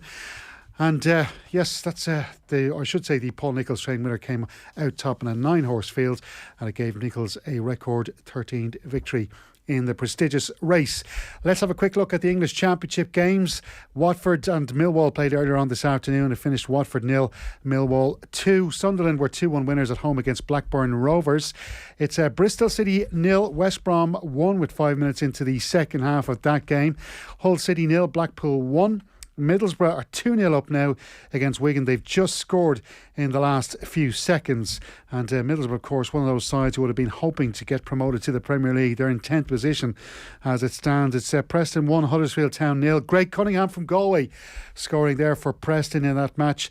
It's Rotherham 1, Stoke City 0 in the other game in the Championship, and they were just waiting for the second half to restart in that match. And it's Sheffield United 1, Coventry City 0. I'm glad to say Shane Keegan is back with us for the last 50 minutes or so of the OTB show here this afternoon. Everton just lining up a free kick here against Wolves, and it looks like they might have a gang at goal here. I can see Jose Sa just lining up his wall. Dwight McNeil standing over this one. But Shane, bring us up to date on what's happening at the King Power Stadium. Is there any signs of a fight back there from Leicester City? Look, still early enough moments here, so it has. It's been fairly scrappy. The first 5 minutes or so, not even 5 minutes or so gone yet. Look, I would be absolutely stunned if Leicester were able to produce any sort of fight back. The cameras, interestingly, a couple of times during the half have gone to James Maddison up in the stand. He's not involved at all today, and I mean, without him, they just look devoid of any real spark, to be honest with you. Absolutely. It's going to be interesting to see how Leicester City's season pans out now, because we know Brendan Rodgers was under real pressure. It looked like he'd kind of fallen out with the board because he wasn't getting the transfer funds that he wanted before the season started. They only made one signing. It'll be interesting to see what happens in January now, because we know that the club's owners, they've been honest with the supporters from the start. They said they just don't have the money there, because we know their business is all to do with duty free, and of course that took a huge hit during the pandemic, and they're still trying to recover from that. So it's unlikely they'll have a big transfer budget in the January transfer window. But he still has a good squad there, Shane. In fairness, Brendan Rodgers, he's still got some good players. The aforementioned James Maddison, one of them, the likes of Yuri Tielemans there. He's got some good defenders. Soyuncu, of course, got huge experience. Ricardo Pereira, their goalkeeper has, after a really, really shaky start. And in fact, I was surprised Danny Ward didn't get a start for Wales in the World Cup. And I'd even go as far as to say I think Wales might have even had a chance of getting into the knockout stage if they'd started with Danny Ward, because Wayne Hennessy didn't have a great World Cup. Yeah, I'd agree with you 100% there. Ward was very shaky early on, but certainly has improved. No, look, they have a decent squad. And I think to be honest with you, I think they'll have far too much to end up in the relegation zone come the end of it. I mean, even in this game here, Stephen, he hasn't messed around. They've made a double change at half time. But you look at the two players that he's brought on. He's brought on Jose Perez and Jamie Vardy.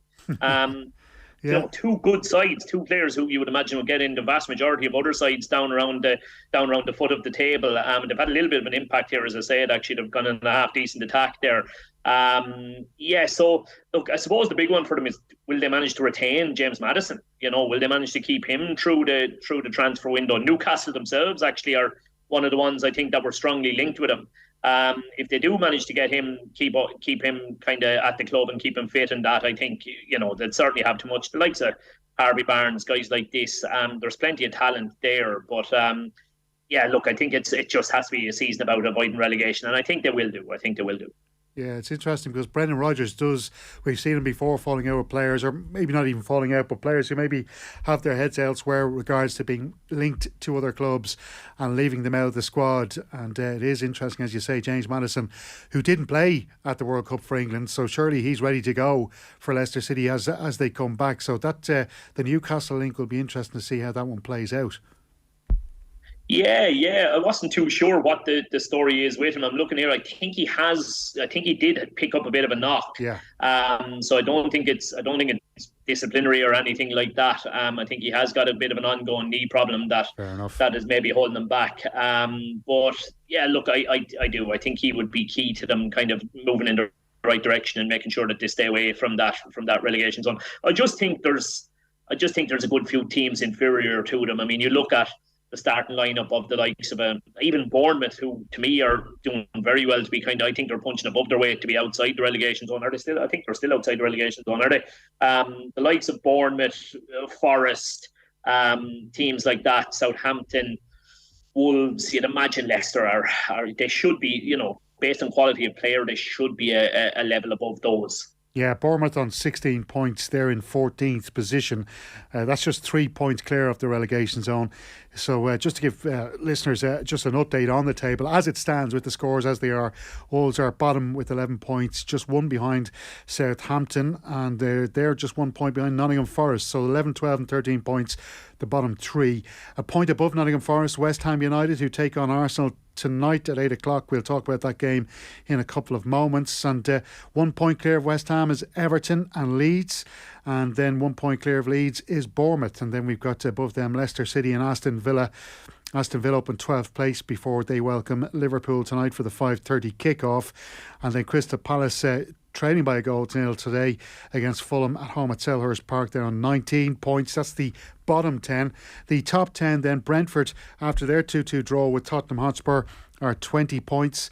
They're just one behind Chelsea, who are on 21, and they've got 14 games played, Chelsea, so a couple of games in hand there over some teams around them. Fulham in 8th position, Liverpool in 7th on 22 points, and they are just 2 off Brighton. As it stands, Brighton with that 2-0 lead against Southampton are up to 6th position, and a great start for their new boss from Italy. And Manchester United in 5th place, 26 points before their game against Nottingham Forest, and they've got 2 games in hand over Tottenham, I should say, who are in 4th position with 30 points. And then it's Manchester City on 32, Newcastle on 33. As it stands with that 3 points it looks like they're going to get from the game against Leicester City, and Arsenal up on top on 37 points. And one thing that happens with teams when they are top of the table and making a real go at the Premier League title is they start getting linked with every single player that might be interested in a move away from their clubs. Arsenal being linked with everyone from Palmeiras star Danilo, Leicester City's Yuri Tielemans, Mohamed Kudus, who of course starred for Ghana at the World Cup. He of course with Ajax Amsterdam, Mikhailo Mudryk, Cody Gakpo, Marcus Thuram. Loads and loads of players. Alexis McAllister, of course, World Cup winner now with Argentina. He's been linked with Arsenal. I'm sure a lot of it is just paper talk, Shane, but you would think that their manager Mikel Arteta, looking ahead to their game against West Ham again tonight, he's going to need to strengthen if he's going to have any chance of putting up to Manchester City, the Premier League holders. Yeah, and look, of all the players you've named there, I'm not sure if any of them were an out-and-out centre forward, and you'd imagine that that's going to be the priority, Stephen. With Gabriel Jesus likely to be out for, 4 maybe months, somewhere between a month and the which they said it could be up to 4 months, wasn't it? Yeah, going to be out for a long period of time. Look, I'm actually interested to see tonight how does Eddie Nketiah get on. He started against us when I was at Dundalk, Stephen. When we played him in the Europa League, he would have played against us, and he was excellent. He was absolutely excellent, and he's a fella that I've always looked at and gone, well, why is he just falling short of making the grade? And look, he's going to be given probably 2-3 weeks, maybe thereabout, to show, well, is he up to the standard or is he not up to the standard? And if he can hit the ground running and score a couple of goals, well, then maybe they won't need to splash out in January. But it is only going to be a handful of games that he's going to have to prove himself. And if he doesn't, you'll find, I think, that's probably the position that they need to make their number one priority. Look, they're good sides. Like, they really, really are. You watched them last year, and so many young players, particularly that kind of line behind the centre forward, so many young players impressing in Saka and Odegaard and Martinelli and all of that, and you knew the potential was there. But I think, if we're honest, I think they've probably surprised everybody by just how good they have been this season. I was listening to your predictions there, and I'd be in the camp of the majority rather than in Adrian Barry's camp. I would find it hard to believe that City wouldn't go on to win this and manage to get themselves up ahead of Arsenal. But even if Arsenal were to finish, second this season, that would still be a tremendously successful season for them. A bit of probably a level of overachievement there, but they're so good to watch. I mean, if you were to ask me for my top, 5 players to watch in the Premier League at the moment, like Martin Odegaard, I'd watch him play all day long. I just think he's, football brain-wise, he is right up there. The level of his movement and his vision and his ability to pick a pass and just so clever. It's like 3 steps to the left, 3 steps to the right, and the whole picture opens up for him. I think he's maybe even floating under the radar a little bit. I actually thought he wasn't far off making a Premier League Team of the Year last year. I thought he was brilliant last year as well. But yeah, I don't know, because it's kind of, not extravagant player. He's not dancing past players or stuff like that. He floats under the radar maybe a little bit, but I think he's absolutely top notch. You'd imagine they should have too much for West Ham tonight. I saw West Ham twice so far this season, and in both games I saw them. I think they either might pick up a point between the 2 games, and I actually thought they were very good in both games. I think maybe they've been a little bit unlucky so far this season, and I would probably be backing them to clamber their way out of there. I just think they could have done without this as their first game back, and they're down a lot of bodies as well this evening, I think, Stephen. Well, speaking of down a lot of bodies, a team on the pitch currently are down a lot of bodies. Crystal Palace down to 9 players now. James Tompkins has just been sent off for a second yellow card. So Tompkins follows Tyreek Mitchell out the exit for an early bath. Fulham leading that game by 1-0 with 30 minutes left to play. That's going to be a big job for Crystal Palace to try and sustain something, and even to get a draw from there. You'd imagine Fulham might go for this now, Shane. Yeah, geez, if they can't ram home the advantage from there, you'd be asking Christian Marcus Mitrovic must be licking his lips at the chance on Pereira, looking at the surely players like that will be able to find plenty of space and put them to the sword. 9 players. It's not often you see a team going down to 9, is it? It sure isn't. Everton 1, Wolves 1 is still the score at Goodison Park. Joe Hodge played about an hour in that game after his first Premier League start, and he's just gone off with a couple of other Wolves players there. Adama Traore, one of the Wolves players coming on there. Joe Hodge playing an hour. It's actually, I should have mentioned as well earlier on, Shane, it is of course the first match of Julian Lopetegui, the Spanish manager. Interestingly, when he came to Wolves just before the World Cup break, it was interesting. I watched an interview he did with Guillaume Balaguer on the official Wolves channels, and he spoke about the fact that he had turned the job down initially, but Wolves came back to him and basically said how much, I suppose they spoke about a desire, why they wanted him at the club, all the plans that they had for him, and they really convinced him to go to Wolverhampton Wanderers. That was a really interesting thing I felt. But I don't know what your thoughts are on the Spaniard taking over the reins there at the Molineux. Yeah, he's not a guy you'd know a huge amount about. I'd be interested to see how he's going to do there. Again, they're another one that I'd put in the West Ham bracket, to be honest. I think they've got a bit more about them than their current league position suggests. Obviously, the huge issue for them was the lack of goals. I mean, am I right in saying, had they anybody who scored more than 2 goals for them this year? They were really struggling on that front. The Diego Costa move hasn't quite worked out for them in the manner that they were probably hoping it would, and Wang isn't exactly banging them in either. But I think they are decent. I've watched them in a lot of games, and it'll be interesting to see what sort of imprint he puts on his team. You look at guys like fellas who really make the team, very much in their style. Like the most impressive one obviously has been like De Zerbi. It's just amazing what De Zerbi has done since he came into Brighton. You were looking at Brighton and saying, oh, this could be a problem for them now, losing Graham Potter. And Potter had them very much a possession-based side, a team that were able to keep the majority of the ball against teams with greater riches. And somehow De Zerbi has managed to take that to another level. He really has. I was looking there, one of the games, the Man City game. Brighton had more of the ball. It was the only time ever Man City had less than 50% of the ball in a home game under Pep Guardiola. Yeah. Brighton had more of the ball than City had that day. So it'll be interesting to see, can this guy come in and have a similar imprint? I don't know whether it's, as I say, I don't know his style of football inside out. If I'm honest, I don't know. Is he going to be possession based, or is he going to be a bit more direct? You would imagine, based on the team that he's picked today, and if he's thrown Joe Hodge straight into it, that he is a possession-based coach, because you ain't going to put a guy who's 5 foot nothing into the centre of midfield unless you intend trying to play out through him. Now, I can tell you that Brighton have taken a bigger lead against Southampton. Peter Hood is there for us at St Mary's.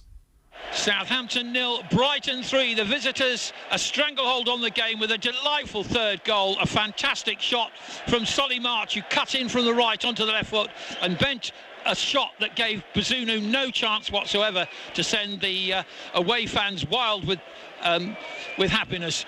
But Southampton have made the changes. They've tried to get back in the game, but the third goal looks to be the killer goal. It's Southampton 0, Brighton 3. Thank you, Peter Hood. Alan Lewis is watching the action at Selhurst Park, where I mentioned Crystal Palace are down to 9 men. It's still Crystal Palace 0, Fulham 1, but it gets worse and worse for Palace. They are now down to 9 men. James Tompkins has been shown a second yellow card and a red card. This second yellow card was for a clash with Alexander Mitrovic. Mitrovic did make a lot of it, but there's no doubt that Tompkins put out his arm, and Palace are now down to 9 men. They've been chasing shadows in this second half already, down after Tyreek Mitchell was sent off in the first half. De Cordova Reed's header in the first half giving Fulham the lead, and Paulinia's blasted a shot over the bar for Fulham, but it's all going Fulham's way at the moment. It's Crystal Palace 0, Fulham 1. Alexander Mitrovic making a meal of a challenge like that. Colour me shocked, controversy, Stephen, doesn't he? Listen, just to bring you up to date on the rugby as well, folks, it finished. Well, what a finish. I was quite disparaging of the game between Dragons and Cardiff in the URC, but they sure have shown me. It's finished Dragons 24, Cardiff 29. Dragons had taken the lead thanks to a Keddy try.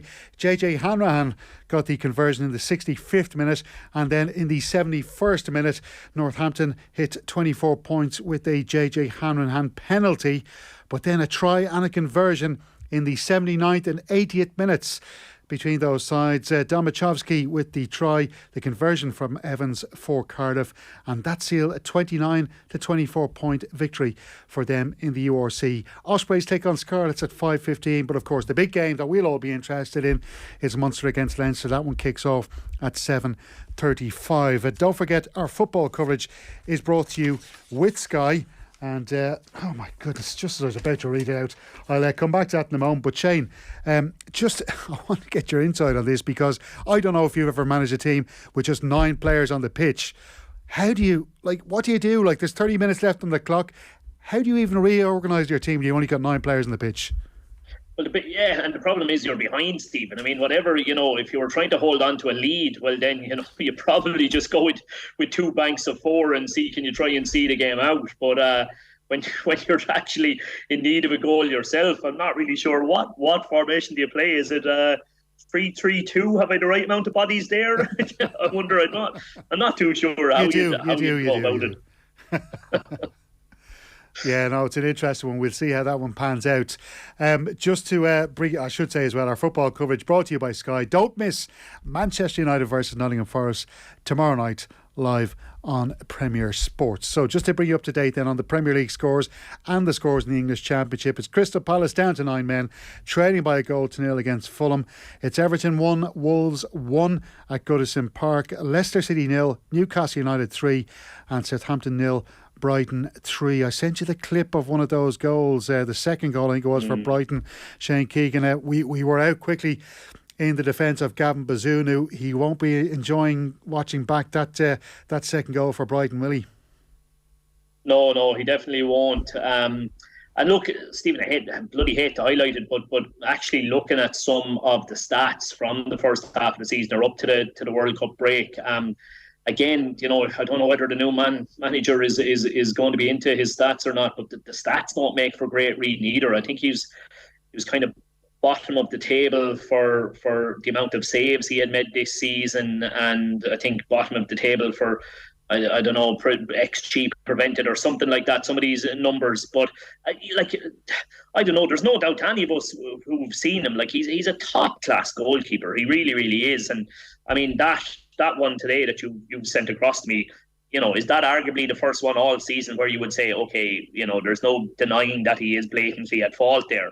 With others, there might have been occasions where you'd have said he could do a bit better maybe, but you wouldn't have said he was at fault for any. So look, it's a hairy enough period for him. He needs to just try and get through this game and hope that he's still in the starting lineup for the next one again, and hope things can turn around for both him and for the team. So the English Championship, it is... I've just lost my latest scores as I'm about to read them, but here they are. It's Bristol City 0, West Brom 1, Hull City 0, Blackpool 1. Blackpool are down to 10 men in that game. And just having a quick look at the Blackpool team there, and I was just seeing if there was any Irish interest. Not just yet in that Blackpool team. Middlesbrough 3, Wigan 1. That's a big result there for Borough. It's Preston 1, Huddersfield Town 0. Rotherham 1, Stoke City 1, and Sheffield United 2, Coventry 0. 2 Irish men playing at the back for the Blades. One has a yellow card, that's John Egan. The other has a goal, Kieran Clark. Interesting, a blast in the pass there, Kieran Clark. I'm not too sure if he's a man that Stephen Kenny will be interested in bringing back to the Irish squad. Shane Keegan, do you think so? No, I would have thought his time has passed. I mean, it's an area of the field, I suppose, thankfully, Stephen, that we have a lot of options in, isn't it? And a lot of good younger players. I mean, be interesting to see, does Andrew Mohamed get back in fit and back into the picture now over the course of 2023? And obviously, you've already got Collins and O'Shea there, and you know, I think it's an area of the field that we're not short on bodies for. You know, if it was maybe a left wing back who was kind of in, you know, picked up a run of form in the way Robbie Brady has, I suppose he's done exactly that this year, hasn't he? He's picked up a run of form and found himself back in the picture after being out of it. I don't think we're as caught in centre half, so I'd be very surprised to see Clark reappear. Yeah, well, all he can keep doing, I should say, is doing his stuff, as the great John Giles would say. And of course, you can hear our chat with the brilliant Irish football legend every week on the OTB Football podcast feed. But let's have a listen to a bit from the man himself now, as he joined Nathan before the break to discuss how you get players back and focused for the Premier League after being away at the World Cup. You have to do it, Nathan. You know, that's the one thing about football. You're only as good as your last match. You're only as bad as your last match, which can be a help, you know, if you have a bad time. But you're only as bad as your last match. But you're certainly only as good as your last match. And that's being a pro. You know, you're a pro. That's what you get paid for. That's what you get for doing. You get paid for that. But one match is over. It's the end of it, Nathan. It starts again and again and again and again. And again, you go back to Messi on that particular. I mean, he's been around for a long time. He's played brilliantly. He's won loads of stuff, you know. But you see him coming into the World Cup, in the last match he played in, had the right attitude, doesn't go back on what he did in the past. And that's what the great players do. So I think, generally speaking, I think these were all good pros, the French and the Argentinians reaching the World Cup. And we'll soon see, Nathan, because a lot of them, as we know, came from the Premiership. And they're playing tonight, I think, and... you know, they're back playing again, so they have to do it. But it depends on their attitude, and it's very difficult playing in the World Cup midway through the season. You know, it's never happened before. It's always been right at the end of the season. So it'll be very interesting to see how these players, and we'll see them in the Premiership, are able to respond to having played in a very, very, very, very tough competition. Yeah, it is going to be fascinating, because I think a lot of people over the last few months have spoken about burnout for players going to the World Cup and having to come back. But like watching Manchester United last night and Marcus Rashford, it was actually the players who came back from the World Cup who looked to step up in terms of fitness and sharpness. Well, they will do, because they've been playing. You know, the lads who weren't in the World Cup, they haven't played for 4 weeks or more. So that's a long time off for a player, you know, because they talk about, you hear every year about getting match fitness and game fitness. You know, the lads who've been playing away it's a plus for them rather than a minus. The lads who haven't played, in many ways, is a minus, because they haven't played for 4 weeks. But they'll have to pick it up. I mean, we'll see as it goes along, because it's a long, hard season. Well, the World Cup at that particular, in the way they played it, Nathan. You know, I think it could well catch up on the players that got to the, you know, near the quarterfinals, the semis and the finals and that. I think it can happen. Yeah, it's an interesting point that John makes there, Shane, and I'm thinking back to that famous European Cup final, the Champions League final that Liverpool defeated Tottenham Hotspur in. There was, of course, a long break for those two clubs before that famous Champions League final, and neither side really got into the groove in that match. It was a terrible game, really. It was one of the worst finals in recent memory, and I suppose that kind of, that point that John makes about players who weren't at the World Cup, it can probably be harder for them to try and find that match fitness to get back into their groove for the Premier League continuation. Yeah, that's true. I remember that game you're referring to, Stephen. I couldn't get my hands on a ticket. So would you believe? Do you know what I did? Myself and a few of the lads, we actually went across to London and went to a sold out White Hart Lane to watch the bloody game on a big screen. On a big screen. Not one of the wisest decisions I've ever made. Now I can tell you, but. Yeah, look, I'm really interested to know what the training grounds have been like at clubs while the World Cup has been going on.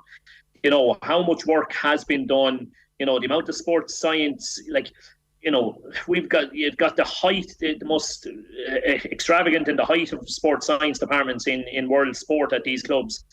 But science is all based on what went before. And like John has referred to there, the situation we're in has never gone before. So they don't have, you know, past experience to lean on. So this is very, very new to them in terms of, well, you know, how much work should we be doing? Like Mo Salah, for example, again, to come back to him, what has Mo Salah been doing for the last month? You know, when we sit down to this game this afternoon, are we going to see a refreshed and a rejuvenated Mo Salah? Or are we going to see a Mo Salah who has cobwebs on him because he hasn't played a competitive game? You know, and to a certain extent there, the result and the performance will dictate the narrative, won't it? You know, like having watched the Spurs game earlier on, you could look at Heung-min Son and say, oh, he looked tired and he didn't look himself and the World Cup has taken a bit out of him.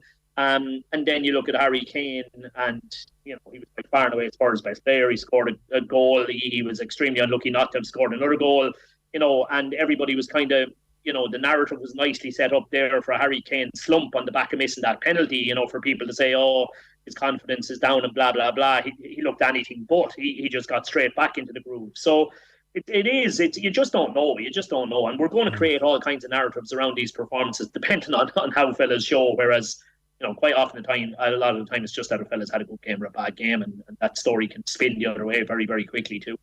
Absolutely. Crystal Palace, as I mentioned, down to 9 men. They're also now trading by 2-0. There was a VAR review, but it has been given. With all the details, here's Alan Lewis. Crystal Palace 0, Fulham 2, and Fulham have delivered the knockout blow against 9-man Crystal Palace, and it's the captain Tim Ream with the goal. A corner from the far side was nodded down, and there was Ream to smash the ball home with his left foot from close range. Palace have been trying everything they can to try and get back into this game. They just haven't had the numbers. It's Crystal Palace 0, Fulham 2. In his last 5 seasons, Tim Ream has scored 1 league goal for Fulham. So if you're conceding to the American international, it's a really bad day for you. Crystal Palace trading by 2 goals. I thought of you straight away, Stephen. You were all talk about Tim Ream the last game we were commentating on, so you were. I sure was. He's a real cult hero at Craven Cottage. They love him there. And as we were doing that game, the cheers every time he got the ball was something else. The 35-year-old is really having an Indian summer to his career. I could tell you another thing as well, Shane Keegan, because we did say before the World Cup break, because Alexander Mitrovic didn't play in that game against Manchester United, and we were saying that perhaps his gaffer Marco Silva said to him, look, Alexander, you go, get yourself fit, have a good World Cup, and then come back to me, but you owe me a big favour then. And he's certainly helped him out here with 2 assists. Yeah, look, he's a great bit of stuff. So he is. He's one of these me against the world sort of lads, isn't he? You know, you can't help but like it. He'll get into a row with everybody, but he's a great player. I mean, he is a really, really good player. So he is, as you say, he's not just a goal scorer. He is a goal scorer first and foremost, and that's a huge help. But he's not just a goal scorer. He'll put in a shift. You know, you can play into him and play off him. And you know, you named out a lot of players that the likes of Arsenal are going to be after. I mean, you know, would Arsenal be tempted to test Fulham with an offer for the likes of an Alexander Mitrovic? I mean, he maybe in one way he's not a typical Arsenal player, but in another way I'd be looking at him going, you know, in terms of a team who want to kick on and do the best they can and maybe have a jersey to fill if Gabriel Jesus is out for a while, you know, would he be a decent option? He sure would. Oh, God, I used to get so frustrated when he was being managed by Scott Parker in the last Premier League season for Fulham. And Scott Parker just didn't know how to use him. And it's simple. Marco Silva said it at the start of this season. You got a playmaker who can feed the ball to Alexander Mitrovic. He will score you goals. We see it with Dusan Tadic when they play for Serbia. And we're seeing it now because he's got Pereira behind him playing for Fulham. And Fulham have a couple of other creative players there that feed the ball to Mitrovic. That's all you need. And as you say, that's a great shout, I think, Shane, for Arsenal, because you've got Odegaard in there and a number of other players who could supply the service to Mitrovic. Could we see a swoop for him by Arsenal in the January transfer window? We shall see. But after the break, we're going to look back, I should say, for arguably one of the greatest moments for Irish football over the last couple of decades, and we will see out the finish of all the Premier League action here on Off the Ball. Football on Off the Ball. With Sky, proud partner and supporter of the Republic of Ireland women's national football team. This is News Talk. 2022 on Moncrief. I used to channel dead celebrities just for fun, like. You know what? But that was kind That's of the favourite sentence I'm going to hear today. I used to channel dead celebrities just for fun. As soon as I open my eyes, I say shields up. Yeah, Using try that it. particular phrase, though, I haven't run into any copyright problems with Star Trek. No, not yet. So if you tell a joke about an accountant and then tell a joke about a badger and then tell a joke about a cathedral and just work your way through the alphabet, and that's the structure for your show. I would have thought it's pretty self-explanatory how to shave your own scrotum. You'd be surprised, some guys are throwing on the old spice afterwards. Oh, ouchie. Moncrief. Brought to you by Avant Money on News Talk. It's easier to get healthier this January with the right support. The Irish Life GAA Healthy Clubs Challenge is helping communities get active. Every step you take could help your GAA club win O'Neill's Sports Vouchers. There's €20,000 worth of vouchers up for grabs.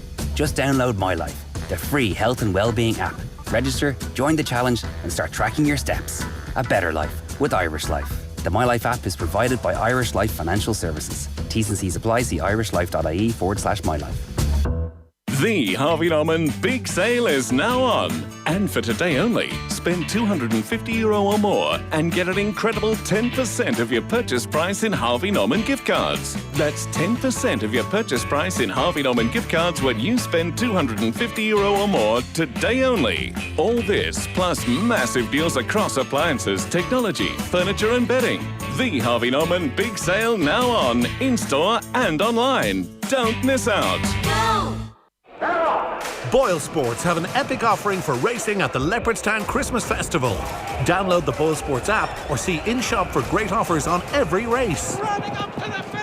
Don't miss any action across Christmas with free live streaming on our Faster Than Ever app. Plus, best odds guaranteed on all UK and Irish race meetings every day. Boyle Sports. It's time to switch. 18 plus. Bet responsibly. Gamblingcare.ie. At F&F, there's 25% off all clothing until this Sunday, 1st of January, with your Tesco Club card. From last-minute sparkles for New Year's Eve to cosy knits and winter coats, we have you covered. Now that's worth popping in for. F&F. Fashion at Tesco. Product subject to availability. Available in a majority of larger stores. Football on Off the Ball. With Sky. Get more of the sports you love on Sports Extra with BT Sport and Premier Sports. This is News Talk. Good afternoon, welcome back to Off the Ball on this very exciting St Stephen's Day, Sunday afternoon. The Premier League matches currently are Crystal Palace 0, Fulham 3. Guess who got the third goal? It is Mitrovic. The man himself has got a goal to help his efforts there. 84 minutes on the clock in that game, and also at Goodison Park, where it's Everton 1, Wolves 1. The 2 goals coming in the first half of that match. Yerry Mina for Everton, an equaliser from Daniel Podence for Wolves. Leicester City 0. Newcastle United 3. Chris Wood with a penalty for the Magpies. Miguel Almiron getting the second before Joel Linton made it 3-0 just after the half-hour mark. It must be a very boring second half. We'll find out of Shane Keegan in a moment. He's keeping an eye on that game. I've been keeping an eye on Everton Wolves. It's been a poor enough second half after what was a very thrilling first half on Merseyside there. And it's Southampton 1. Brighton 3. James Ward-Prowse missing a penalty for the Saints and then scoring in the 73rd minute.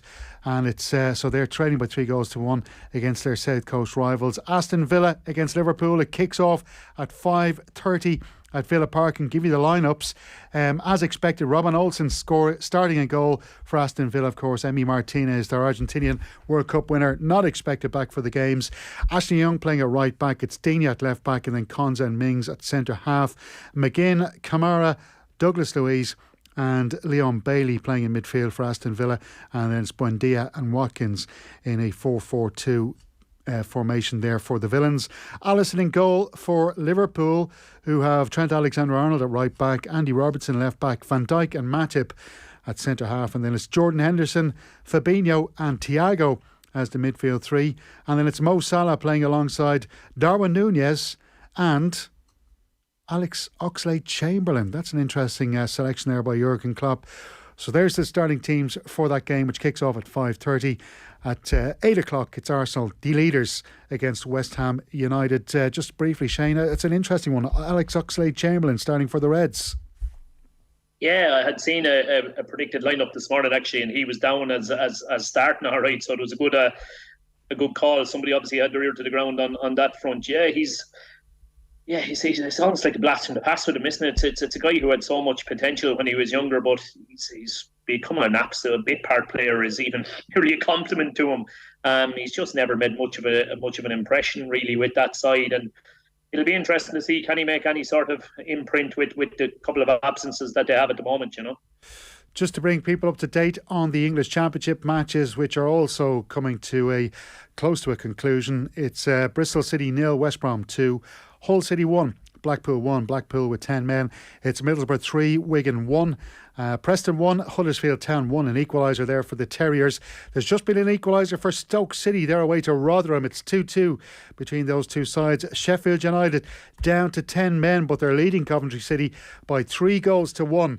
Kieran Clark, as I mentioned, the Irishman on the score sheet, and I'm afraid the man sent off, it's the Cork man. Or I should say, yeah, he is a Cork man, even though his dad was, of course, famously from Kerry. 3-1. John Egan has been sent off there for the Blades. So it'll be interesting to see how that game finishes out. And just to bring you up to date as well on the horse racing, of course, it is a big, big day always on St. Stephen's Day. The Willie Mullins trained Saint Roy has won the Grade 1 brand new racing post Apt Novice Chase at Leopardstown. The 3-1 winner beat the Gordon Elliott trained Fedor in the feature race on day one of the Christmas festival. Elsewhere, favourite Jerry Colombe was the winner at the Guinness Foheen Novice Chase at Limerick, and Bravesman's Game triumphed in the Grade 1 King George VI Chase at Kempton. The Paul Nicholls trained winner came out on top of a 9-horse field, and it gave Nicholls a record 13th victory in the prestigious race. We'll get all the full-time reports from around the grounds in the Premier League coming up next on Off the Ball. Football on Off the Ball. With Sky, proud partner and supporter of the Republic of Ireland women's national football team. This is News Talk. Out on the water, people don't see the disability. They see us. Last year, you raised €304 million for good causes like Lockery, Access for All, Angling Hub. That's why the boat is so important. You make this possible. The National Lottery. Support responsibly. Based on 2021 financials. Pathetic. Come on, love. Let's go in here. Is this hide and seek? Okay. 1. It's harder than ever to hide from domestic violence. That's why all frontline services and helplines are still answering calls and providing support. 7. If you're in immediate danger, call 112 or 999. I know you're both in there! I'm going nowhere. If your home isn't safe, support is still here. Go to stillhere.ie for a list of supports, an initiative of the Government of Ireland with frontline services in your community. Boyle Sports have an epic offering for racing at the Leopardstown Christmas Festival. Download the Boyle Sports app or see in-shop for great offers on every race. Don't miss any action across Christmas with free live streaming on our Faster Than Ever app. Plus, best odds guaranteed on all UK and Irish race meetings every day. Boyle Sports. It's time to switch. 18 plus. Bet responsibly. Gamblingcare.ie. Football on Off the Ball. With Sky, get more of the sports you love on Sports Extra with BT Sport and Premier Sports. This is News Talk. Good afternoon and welcome back to Off the Ball on this St. Stephen's Day, Sunday afternoon. Stephen Doyle here with Shane Keegan to see out the last few minutes, and we'll bring you all the full-time roundups, I should say, from our reporters around the ground. So just to bring people up to date, currently it is Crystal Palace with 9 players trailing by 3-0 against Fulham. The goal scorers there for the Cottagers: Reid, Ream and Mitrovic. Everton 1, Wolves 1. Yerry Mina scored for the Blues before an equaliser from Podence in that game at Goodison Park. It's Leicester City 0, Newcastle United 3. Chris Wood from the spot before Miguel Almiron scored, and then Joel Linton to make it 3-0 to the Magpies. And it's Southampton 1, Brighton 3 at St Mary's. So it looks like 3 points there for the Seagulls. And that manager, De Zerbi, of course, who Shane was praising earlier on the programme, has had a great start to his career there, managing in the Premier League. It's Aston Villa against Liverpool, kicking off at 5:30. I gave you the teams there just before the break. Alex Oxlade-Chamberlain, the big man, or the big one, a line from that one there. And it's Arsenal taking on West Ham at the Emirates. That one kicks off at 8 o'clock this evening.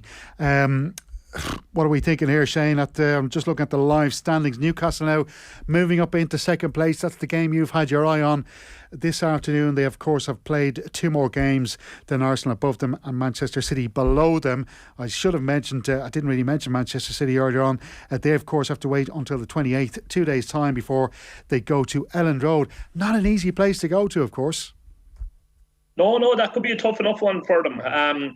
Again, you know, Leeds have looked impressive at times. They would have, similar to West Ham, they would have wanted any fixture bar the fixture they probably got coming out the other side of it. But no, they're decent lineup, but you would expect City to have far too much for them, though, really.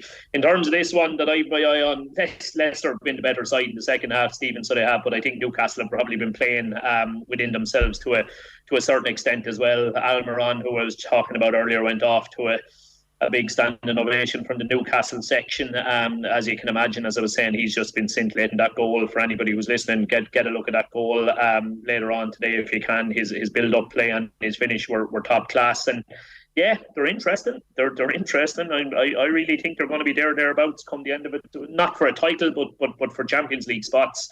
Eddie Howe, so lads and people will be giving out about me. I tend to mention this every time I'm bloody talking about him. Eddie Howe, I did my A licence with Eddie Howe, Stephen. He actually came over. I did my A licence up the north through the IFA, and Eddie came across and did his over there as well. At the time, he was Bournemouth manager, and Bournemouth were in League One, I'd say, thereabouts. But an incredibly impressive individual, both in terms of how he communicates and talks, but just a really genuine sort of a guy. And I know a lot of people have issues with him, you know, taking the money and going to Newcastle, where obviously there are so many question marks, human rights wise and all that. But he's a guy I've always had one eye on and always wished the best for, and I'm delighted to see him doing so well there from that perspective, to be honest.